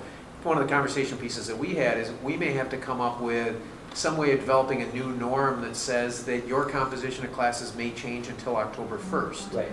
Which gives us the ability to make sure that there isn't a classroom that has 5 behavior issues in it and a classroom that has 0 behaviors in it right next door to each other. But we may need to be able to say, hey, we're going to have to rearrange the population of students here because we're going to have 2 more effective classes in total rather than 1 really effective and 1 ineffective. I think an important thing to remember too, to your point, JP, is the most important thing we staff is core, right? And so last year, kind of when we talked through some of those budget cuts, it became difficult when we talked about some of those things around the edges because of who those positions oftentimes serve, right? Some of our structurally disadvantaged groups. But if we get core wrong, we can't intervene our way out of problems, right? And so, and the other tricky thing is all of those position groups have advocacy around them, right? They can assemble and they can come talk to you. This doesn't necessarily have an advocacy group until the parents are upset about the size of their kid's class. But if we really want effective instruction, the most important thing we do is staff the core correctly first, right? Because otherwise we're creating more problems than they're going to need to be intervened in the long run. So I think that one's a hard one to think through, especially when we start getting pressure about positions and who needs to be accounted for and where those jobs are affected. But if we get this wrong, everything else becomes harder, right? We've seen that. Oh, go ahead, Amy. I was going to say, I do think we have a challenge in front of us, though. We don't have endless amounts of money to be able to bring back FTE, right? And so you're hearing from us tonight, and you can see it's, like Steve said, at what cost. We've got the negotiations component to think through as we move through the next couple of months, and you're going to hear from Matt about some of his class sizes as well. We know we're desperately in need of some nurses and counselors, and so this is what makes it tricky. Do I believe with all my heart of hearts that we need to reduce class sizes at the elementary? Absolutely. It's just how do we get it done with the limited resources that we have? And I appreciate what Matt's saying too, because when we tried to look around for some additional dollars, it's hard to find the dollars when we're going to hear from other groups. And so it's just having the courage to figure out what we want to be solid about and then stick to that. And that's my question, is framing this, when you say we need $3 million to do this, assume, and I'm sure Les has given it, but it's so many numbers and I'm still so new at this, assume SSA is 2. Do we have $3 million? Are we talking about $1 million? Is it $6 million? I mean, I don't understand the $3 million price tag in the context of what we have to work with. We can definitely bring that back to you so you can look at it, because I think that, and we had this conversation today when we were in there talking, because we're not going to be able to take this fight all at once. We're not going to be able to do all of this. But I think one of the things that we have to think really strategically about is, as we come out of this process, what can we advertise to the general public?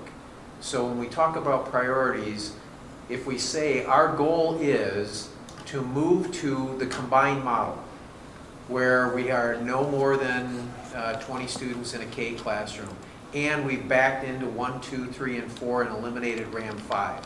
If that's the goal, then what's our process to get there? How many years Do we do will it kindergarten take us to get first? there? Do we move 5s into 4 next?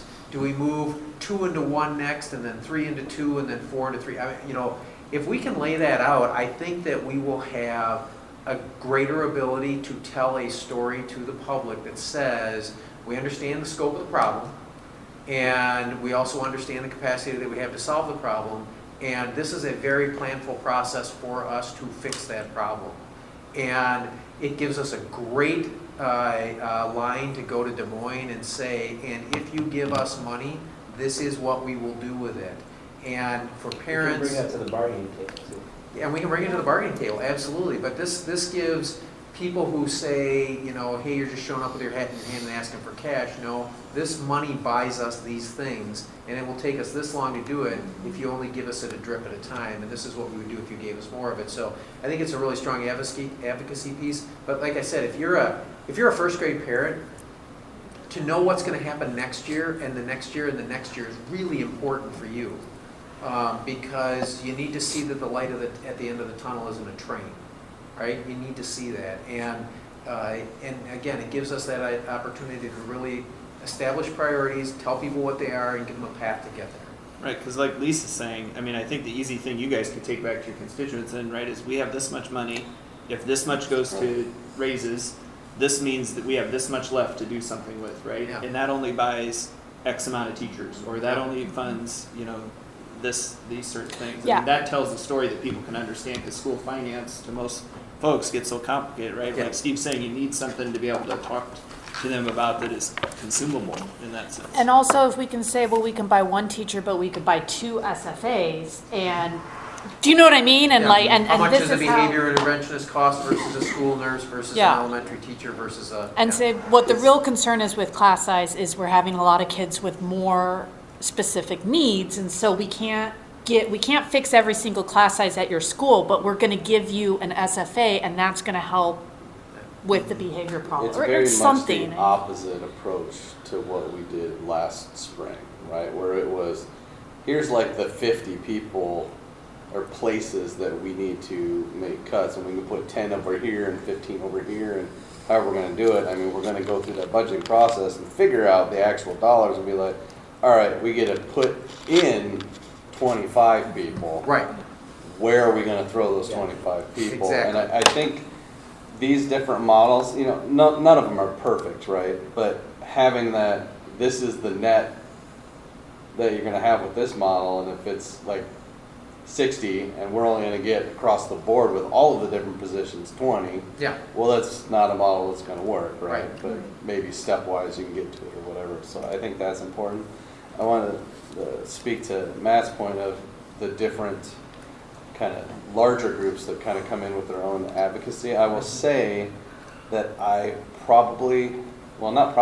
I definitely have heard from more elementary teachers about their class sizes, like advocating for, like as a group, there has been more advocacy in that area than even when we saw from the specific groups last year as we were kind of going through the cut process. So So keep it in is mind, definitely being felt as a larger thing, as 350 a people. much bigger Yeah. group. Well, That and had think a about the larger timing class is the thing size. I was going to say that Because we talked everybody had about a today larger too, class Steve. size. Yeah, sorry. No, I just said, you know, you had 350 people that had a larger class size this year because everybody had a larger class Well, size. and the demographic changes were most dramatic, absolutely. Yeah. All of the demographic changes are at the elementary level. Yeah. So Well, like- people are just in a different environment than they may be used to. Yeah. The timing of it's the thing you got to remember, right? Is when are people going to feel that? Because those people that we heard from at the microphone and in the spring felt it right then. The elementary teachers felt it as they worked through the year, and that's why you've heard from them now and didn't hear from them at that time, right? I mean, they're feeling the consequences of that decision then. So those are the things we have to anticipate ahead of time. And just The speak. elementary teachers, the ones that I read their emails from, they pretty much, I think, settled about a desirable cap on class size from 20 to 21. And to me, if RAM is changed into a flex RAM mode, then it might be possible to meet that parameter. I don't think we're ever going to get to 20. No. I mean, Well, I mean, I personally definitely, unless the data shows something different, for the higher FRL school, I want to keep the class sizes of the 15 members. Unless we're not showing much change in proficiency data in those schools. I just think that's the work you guys that we need to engage in is what are the important themes, right? What does research tell us is the most effective thing to drive, some of our achievement and things like that, and what feels good to the community. I mean, how do you answer all of those parts of the question, and then how do we want to make our decisions around that? Because, you could answer a constituent group very easily there with the elementary class size, and then have some secondary teachers very upset with you because of what the thing of that is, Yeah. The other implications I would just have you think about is anytime we increase this FTE at the elementary level, which we had the opposite of it happening when we decreased it last year, is that's got a direct connection back to our specials FTE. So while if we're going to increase 20 FTE over here, it's going to We'll get some create partials and all those. And maybe just a reminder for you, because I think people sometimes forget this, ours are all tied also to, this is their ESSA designation, and this is their Iowa report card designation. So these are all conditionally formatted. So when you look at the map, it really tilts orange at the top to green at the bottom, and you can see the corollary that goes along there with students that are in low SES categories, high numbers of special ed kids, high numbers of ELL kids. And if you peeled this back, and we talked about it today, high numbers of mobility, high numbers of, low numbers of stability. I mean, those things are all part of our population here. So Charlie, to your point, that's one of the reasons we tilt our class sizes smaller here. And again, when you look at this, that's one of those at what cost questions that we have to start answering is, okay, we know these class sizes are small here. Are they small enough? And then you come all the way down here to the bottom. And to be honest with you, this is a lot of the people that you're hearing from right now, because you start to look at down here, these red numbers are very large class sizes, 31, 28, 29.7, 27, 26. So you're seeing really large numbers in those schools that are at RAM 5 that didn't used to experience that. The ESSA and the IARC grades, Yes. are those updated for this? Those aren't based on last year's? Those are Amy's looking at me over here. I'm wondering how many you've got as targeted. So I would just share at the elementary level. Last year We just got our new data. They're not on here right now. Because is Wickham still exceptional with these large class sizes? I don't know. I would just share around ESSA, those 6 of the buildings last year were designated, 5 of them fell off, but technically they're still got the designation because you're in the process for 3 years. Yeah. 2 new schools came on, so I'd have to peek back at Steve's chart to make sure we've got it updated from January. So, I think that's one of the things for us to think about again is, and we'll definitely come back to you. What I'll do with Leslie's number, we've been really reluctant to say this is how much money we think we have until the state actually comes through with SSA, because those dollars will get spent 6 times over. But as we get a little bit closer to having that firmed up, we'll definitely bring that back to you so we can start actually, Sean, to your point, thinking about it in terms of it's this many people, right? We can add this many staff. Now, are those staff behavior interventionists? Are those staff school nurses? Are those staff kindergarten teachers? Do those staff teach at the secondary level? How do we allocate that scarce resource? And then, like I said, I really think that it would be beneficial to the community for us to say, and next year we think it looks like this, and the year after we think it looks like that, because I think that builds a sense of hope and strategic planning on our part. So one of the things I was thinking of as a kind of the out of the box, well, maybe it's not even out of the box, maybe you guys are doing it now, but as you kind of look at, say, I've got an extra FTE next year, and I'm not quite sure where to put it. And as you said, as the elementary classes, as they go throughout the year, you start to feel some of those bigger pain points. Does it make sense to keep that FTE, 1 FTE, to start like after winter break as 2 FTEs, but you're only paying them for half the year in 2 different places because you found a couple hot spots? Well, I'll make a full confession for you, which Amy already was giving me a hard time about. So if you go up to this number up here, That's our formula-driven number that says we have 353 teachers. We actually have 359 teachers. Because when we staffed last spring, we staffed on where we thought people would go, and we staffed on what we thought their demographic profile would look like.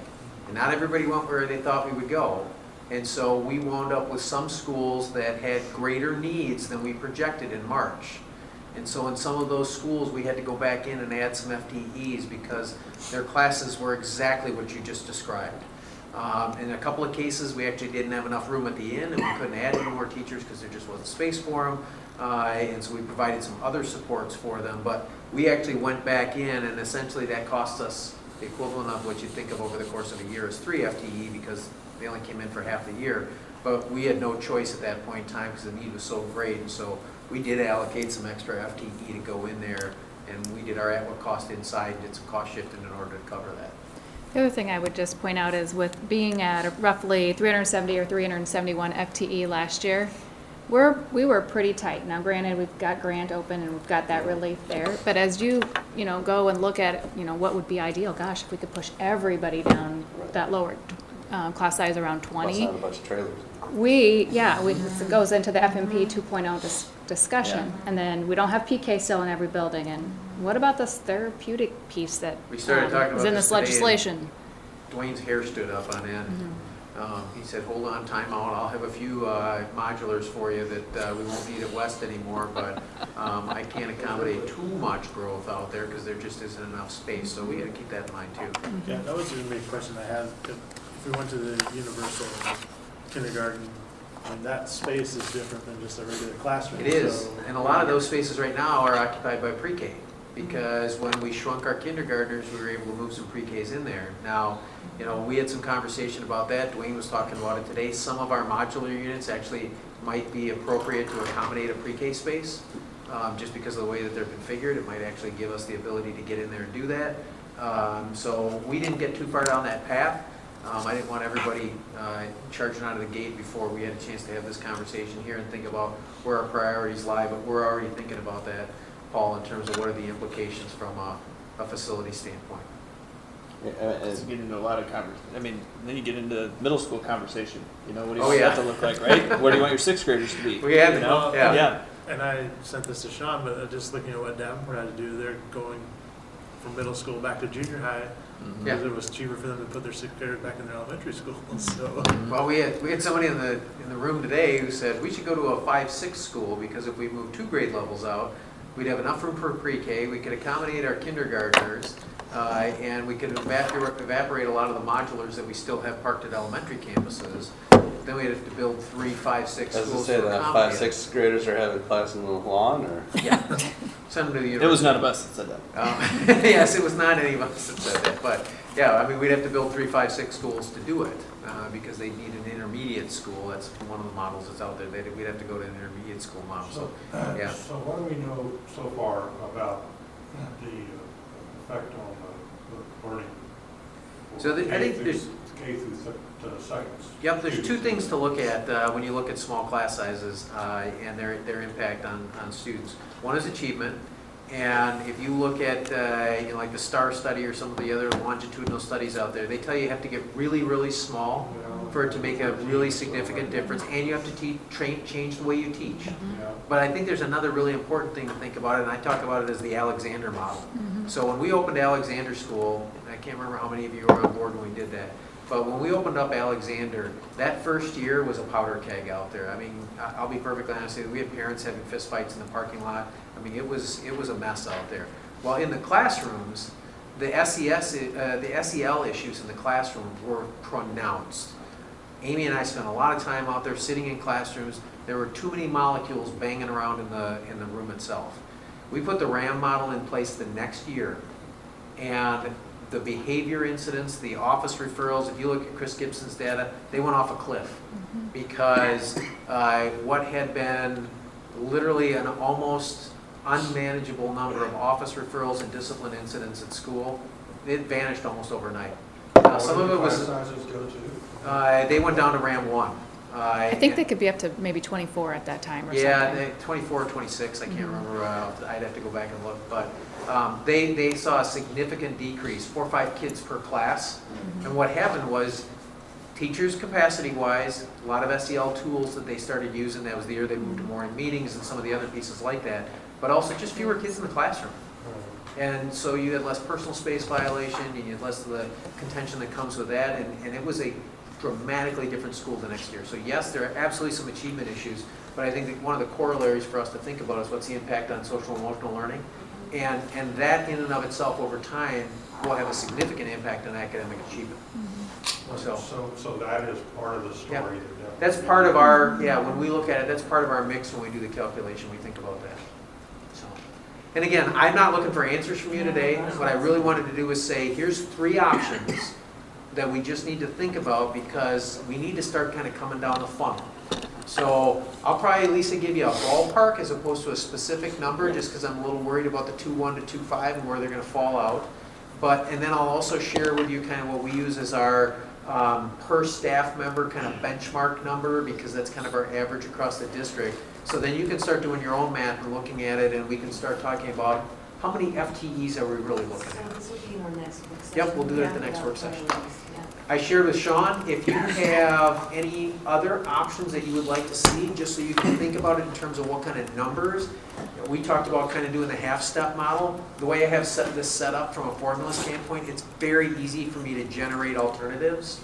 I just need to know what they look like. You don't need to tell me tonight, but if at some point in the next 2 weeks you come up with hey, what would this look like? Just let me know. I can put that together, I'll drop it on there, and if nothing else, we can look at that upper right-hand corner so you get a conceptual idea of what does that cost in terms of people for us to do. Yeah, I think you guys feel it acutely, I think, right, of when you put a hard and fast number in there, it makes stuff look weird, right? So even if you just look at the example of the universal kindergarten, right? So one of the impetus behind this conversation was kindergarten at Van Allen this year. Right. You change that number at kindergarten, they don't just go from 3 classes to 4, they go from 3 to 5. It actually changes it by 2, which is significant and probably overkill. Right. Right? But the other thing, 14 according to the kindergarten. So, I've been in those. you're fair, you're right. Classrooms at Van But the Allen. other thing to remember, they're not going to be in kindergarten next year, right? So you have these hot spots that move around, and Yeah, I think you're very much locked into these numbers, and we get it all set. Well, next year they're in a completely different place. I think the one thing that we should build into the budget, whatever we do, is the flexibility for you guys to have 6 FTE that you can send where they're needed as needed, because it's going to change throughout the year. Yeah, And we've been reluctant to do that. We used to do that. Sorry to interrupt. We used to do that, and I want to say like 8 years ago we used to do that. And then as the budget got tighter and tighter and tighter, we got to the point where we were just reluctant. The needs were so great in the schools that we didn't want to hold anything back. And so we stopped doing that and just started releasing all the FTE, because our staff, our principals knew. They knew that we were holding 1 or 2 or 3 FTE back, and they'd say, oh my gosh, look at this. This issue is here today. It's a ground fire today. It's going to be a crown fire tomorrow. Please give me the staff. So we stopped doing that. We've got some ability inside our budget to make some of those adjustments in the year. We did that for those classes that were hot buttons in December, so we still have a little bit of that flexibility. No, I think the problem that marries up with this, with what you were saying, Sean, is we have the RAM model, but I think we have to individualize it because, okay, even if we do go to 5, are there rooms for all those kindergarten classrooms? Do you know what I mean, at the school? Oh, and yeah. so we can't force a model. We're going to me, the best solution is an individualized approach, which at the same time is just going to tick everybody off because they're going to say, well, wait, under RAM, we should have 5 kindergartens, and you're telling me it's a space reason, so that's not fair. Give us a, do you know what I mean? But at the same time, it's reality, and it's just not easy. I think it's going to be tough. I think a flex RAM approach is would alleviate some of that stuff. And people are going to yell at us. Comes with the territory, Charlie. It's never happened yet. So again, if you've got any suggestions, I just was wondering, to Charlie's point earlier when he asked, I asked, I think Nick about it or somebody, hey, can you do that? How much work is that type of thing? This one itself is not a great deal of work, so yeah, it's set up so that these are relatively easy to generate. So even if next Monday you come up with a wild idea and you send me an email, I can have it ready to go, or not next Monday, the Monday after that, I can have it ready to go on that Tuesday. So please just send me a note. We may not post them all because we'll just start overwhelming people, but if nothing else, I can post the corner bracket so that you can look at it and think about it. All right? Super helpful. Excellent. Conversation. Thank you. Motion to adjourn. So moved. Second.